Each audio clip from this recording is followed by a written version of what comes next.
I'm pretty sure every one of you has heard about the lost city of Atlantis, and we think that it's a myth, but what if it's not?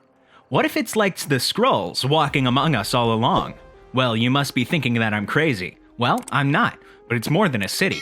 It might be a whole continent. Hey everyone, welcome to Discovery Scene.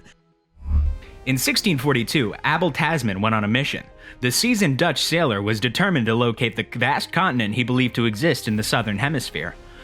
Europeans were adamant that there must be a big landmass there, which they dubbed Terra Australis in advance, to counterbalance the north of their own continent. This part of the Earth was still mainly mysterious to them at the time. The fixation had been around since the time of the ancient Romans, but it had never been tested. Tasman consequently set out in two little ships on August 14th from the Indonesian port of Jakarta, and traveled west, south, and east. Before reaching New Zealand's South Island, he first encountered the Maori residents, who were thought to have arrived in the region hundreds of years earlier. It was not a pleasant beginning for him. A small boat carrying messages between the Dutch ships was rammed by some of them on day 2 after they started out in a canoe. The 4 that died were from Europe. After firing a cannon at 11 more canoes, the European target's fate is unknown. Tasman gave the terrible location the ironic name Murderer's Bay, and sailed home a few weeks later without even setting foot on this new continent. And that was the end of his mission. Although he believed it to have discovered the vast southern continent, it was clearly not the ideal location for business. He never returned.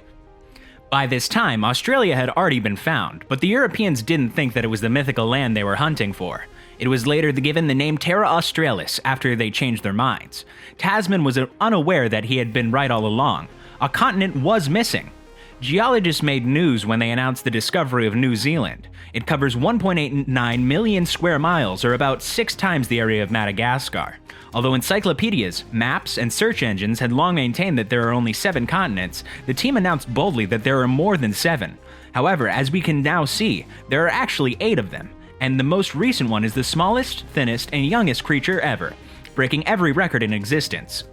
Only a few islands, including New Zealand, rise above the ocean's surface, accounting for 94% of the total area. Although it had been lying in plain sight, that was only the beginning. 5 years later, the continent is still a mystery. Under 2 kilometers of water, his secrets were fiercely guarded.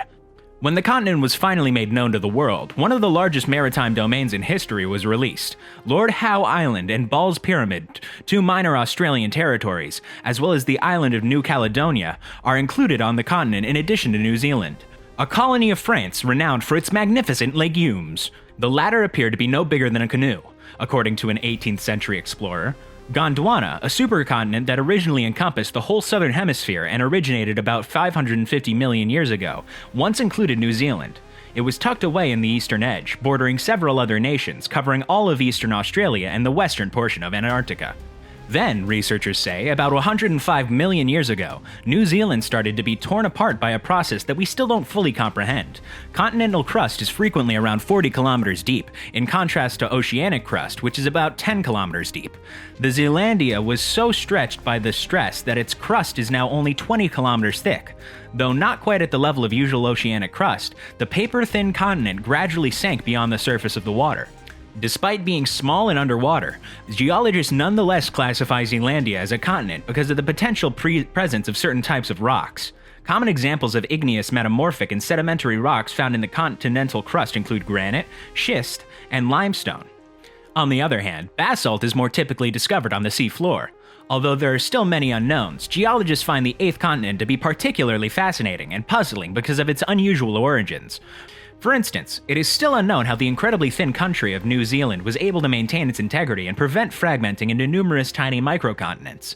Zealandia's exact submergence date and whether dry land ever existed there are 2 unanswered questions. What lives there becomes a question as a result of the Australian and Pacific tectonic plates colliding and creating the ridges that are currently above sea level. A wide variety of plants and animals lived on Gondwana itself, including the first 4-legged terrestrial animals that later, an abundance of its titanosaurs, who were among the biggest animals to ever exist. In addition, it covers a range of 101 million square kilometers, or 39 million square miles. Consequently, it's possible that their well-preserved remains are dispersed among New Zealand's rocks. In the 1990s, fossilized remnants of various terrestrial animals were found in New Zealand, including the rib bone of an armed ankylosaur, a beaky herbivorous hypsilophodon, and a large, long-tailed, long-necked dinosaur known as a sauropod. It is unusual to find fossilized terrestrial animals in the southern hemisphere. Then, in 2006, a foot bone of a large predator, possibly an allosaur, was discovered 500 to 800 kilometers east of the South Island.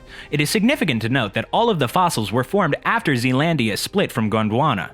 This does not necessarily indicate that there were dinosaurs roaming across most of New Zealand. These islands may have provided millennia of service while the rest of New Zealand drowned as it is now. There is a heated debate over whether it is possible to have land creatures without continuous land, and if they would have perished without it. According to Rupert Sutherland, professor of geophysics and tectonics at Victoria University of Wellington.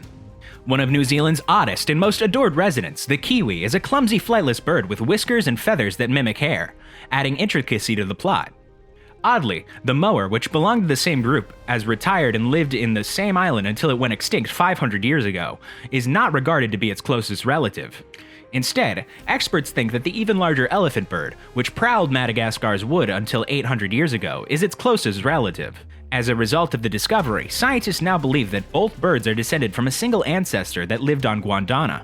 It disintegrated gradually over 130 million years, leaving behind fragments that eventually gave rise to South America, Africa, Madagascar, Antarctica, Australia, the Arabian Peninsula, the Indian subcontinent, and New Zealand. It follows that some, if not all, of now submerged New Zealand may have maintained its elevation throughout. Except that it is thought about 25 million years ago, the entire continent, and possibly even all of New Zealand, were underwater. It was thought after that, all the animals and vegetation were colonized. Then what happened? Researchers have begun drilling into the depths of New Zealand's bottom, even though it is impossible to collect fossils directly from there. The most valuable and unusual fossils are those that are found in incredibly shallow oceans. They are countless of millions of tiny unique fossils that are so numerous that they leave a record. There are two features on a geological map of New Zealand that really stand out. The shape of Zealandia is another unanswered puzzle. One of these is the Alpine Fault, a plate boundary that runs along the South Island and is so important that it can be seen from space. The second is that the geology of both New Zealand and the entire continent is curiously bent. The collision of the Pacific and Australian tectonic plates divides them both horizontally. The stone ribbons, which were once continuous, are now almost at right angles. It's as if the lower half had been seized and wrenched away right here. The most logical hypothesis is that the tectonic plates moved and somehow bent them. However, the specifics of how and when this happened are still completely unknown. There are numerous ways to interpret this, yet much remains unknown. Sutherland believes that the continent is unlikely to ever unveil all of its secrets. He claims that it is difficult to draw conclusions when everything is 2 kilometers down, and the layers that need to be sampled are over 500 meters below the bottom. It is challenging to explore a continent like that. Thus, sending ships out to examine places simply takes a lot of time, money, and effort. Even if nothing else, the discovery of the 8th continent of the world shows that the scientific knowledge has advanced little in the nearly 400 years since Tasman's journey. Well, unless we do more research on this newfound continent, we can't say anything for sure. But what do you think? Could it be the lost city of Atlantis? Let us know in the comments.